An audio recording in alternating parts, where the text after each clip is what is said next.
Insight to the largest man-made disruption to the global economy in recent human history. Markets today resuming their plunge. The Dow down about 1,000 points. The sell-off gaining steam after the White House said goods from China would be subject to a 145% tariff rate. That's higher than what Trump had said yesterday, when he said that that rate would be 125%. Essentially, markets spent yet another day trapped between what Donald Trump says he's doing and what his administration says he means when he says what he's doing. Brand new reporting by the New York Times reveals why this keeps happening and just how isolated Donald Trump is from any semblance of a policy process in his own administration. The New York Times reports this, quote, many of Trump's most senior advisors and officials were unaware of this major shift in policy until the last minute, because as recently as Wednesday morning, Trump was still indicating he was sticking to his previous plan, driving his sudden reversal, his fear that he and he alone would drive the world into an historic financial crisis. New York Times reports this, quote, the economic turmoil, particularly a rapid rise in government bond yields, caused Mr. Trump to blink on Wednesday afternoon and pause his reciprocal tariffs for most countries for the next 90 days. It left his aides scrambling to somehow try to spin the reversal as a win. We've had more than 75 countries contact us, and I imagine after today there will be more. So it is just a processing problem. If I could just add to what the secretary said, many of you in the media clearly missed the art of the deal. You clearly failed to see what President Trump is doing here. We missed the art of the deal. Okay. Stephen Miller went even further, though, than that. He said this, quote, you have been watching the greatest economic master strategy from an American president in history, end quote. Hours later, Trump admitted that it wasn't a master strategy at all. He admitted on camera that he was reversing course because of the markets. Can you walk us through your thinking about why you decided to put a 90-day pause? Well, I thought that people were jumping a little bit out of line. They were getting yippy, you know? They were getting a little bit yippy, a little bit afraid. Markets were getting more than a little bit yippy, though. By Tuesday, Trump had wiped out $10 trillion in wealth in just a few short days. And it was what his team was fearing. The Times reports this, quote, behind the scenes, senior members of Trump's team had feared a financial panic that could spiral out of control and potentially devastate the economy, end quote. On Sunday, Bessent made a direct plea to Trump. Times goes on, quote, Mr. Bessent advised the president to focus on negotiating with other countries, saying Trump is the most adept negotiator there is. But he also stressed that Trump needed to articulate the end game of his plan because the markets needed more certainty. The president apparently absorbed only part of Bessent's message. On Monday morning, he drafted a Truth Social post to say talks were going to take place with countries. He changed it to say that they would negotiate. By Monday afternoon, he told reporters, quote, virtually every country wants to negotiate. There still was no coherent expression about the end game. Did the president want to use the levies as a negotiating tactic to cut better deals for the U.S., or was he intent on leaving them in place as a blunt instrument to raise revenues and force manufacturing back to the United States? 3 days later, the answer to those questions remains unclear to everyone.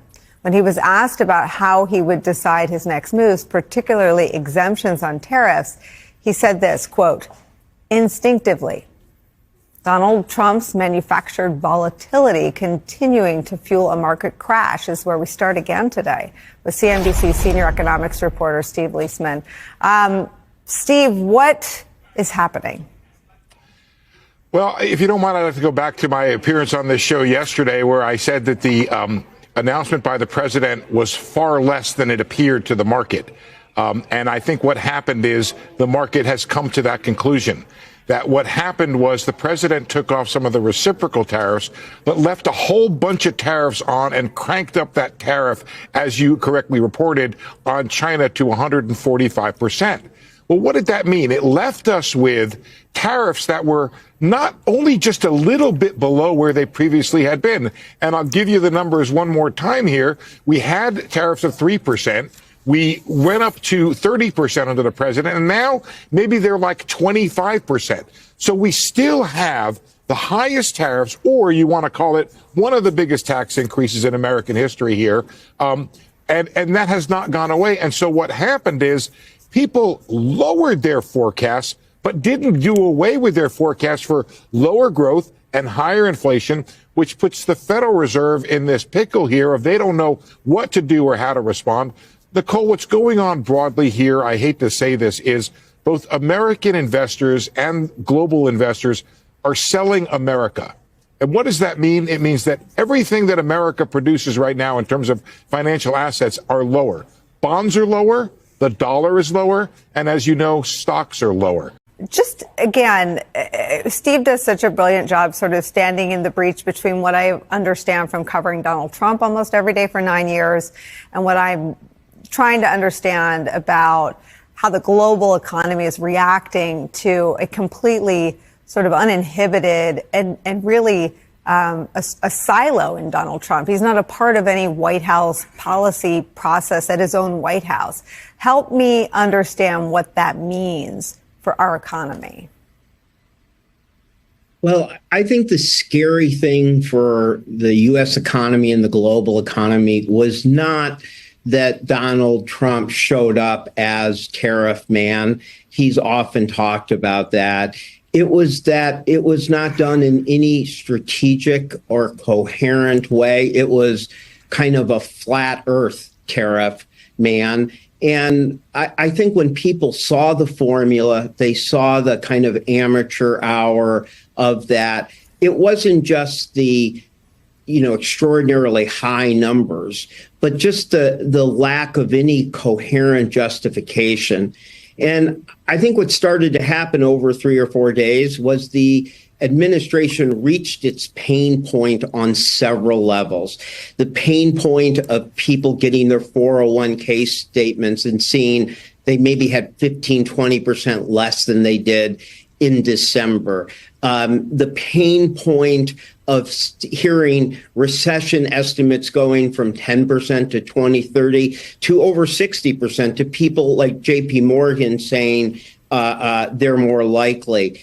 And then this kind of loss of consumer confidence and job approval, which is bad for the economy, but also saps a president's power. And you could feel Republicans starting to stand up to him. So I think when you had this bond crisis, it wasn't that he only cares about the bond market, and it wasn't that it was a master plan to get there. It was kind of the final straw and a little bit of an off-ramp for the president to say, I've reached my pain point. I have to stop the bleeding. And you rightly noted that they started at first with the, oh, no, this is all part of the plan, master plan, brilliant negotiator. And then they kind of started to embrace later, no, Trump was being sophisticated and talking with the Secretary of Treasury about the potential failures on the bond market. Whatever it was the final straw. And I think, as Steve said, what happened was there was a sense of relief. It was suddenly a rational move. There was more discussion that he might be relying more on his Secretary of Treasury.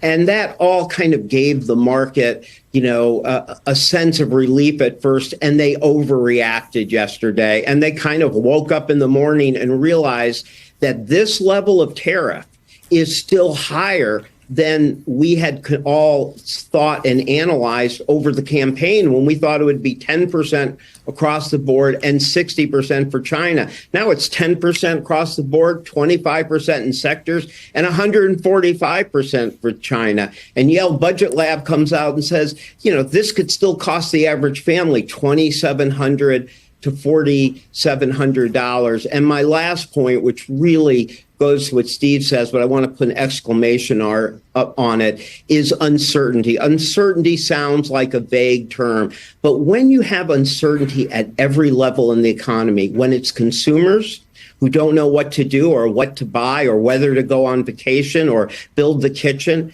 when it's small business because of the tariffs and that freezes the Federal Reserve, And that, I think, is the very bad situation that we are still in today, and that the market, with a fresh cup of coffee, woke up to and realized. So, Tyler, you guys have the receipts on all of this, on the reporting on, on how this went down, and the TikTok and the 456 sources telling this backstory. What's most remarkable is how different Bessent and Lutnick are from Mnuchin and Gary Cohn. Just talk about the lack of anyone around Trump who can influence Trump. Yeah, I think that's what we saw play out over the last several weeks when the president announced he was going to go forward with this. And Nicole, I think it's important to note that it should be no surprise that the president wanted to instigate a trade war. He wanted to institute high tariffs across the board. He's talked extensively about this. But when he was getting closer to it, as we report in that story, numerous aides went to him, including Lutnick, to try to get him to do a more tailored approach. They wanted him to, focus on isolating China and not create global economic turmoil. That clearly didn't work. And after he made that announcement on so-called Liberation Day, aides continued to try to get him to shape and shift the response somewhat. They were unsuccessful in doing so. And I think a key moment in this sort of reversal is on Sunday,